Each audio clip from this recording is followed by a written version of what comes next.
Hello and welcome back to our channel. So today in this video we will be discussing about how to log in Bereal. So without wasting much of our time, let's get straight into the video.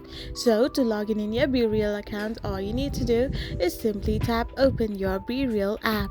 So once you open your Bereal app, you will end up in this kind of interface where all you need to do is simply tap on the send verification text on your number, as your number is already typed in as you have already created your account. So once you do so, you will receive a verification code in your number which you need to type in. So once you type in the verification code that has been sent to your registered number, you need to now tap on the next button.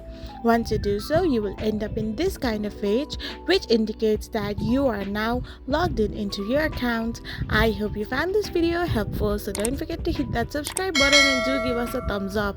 We will be back again with these informative videos.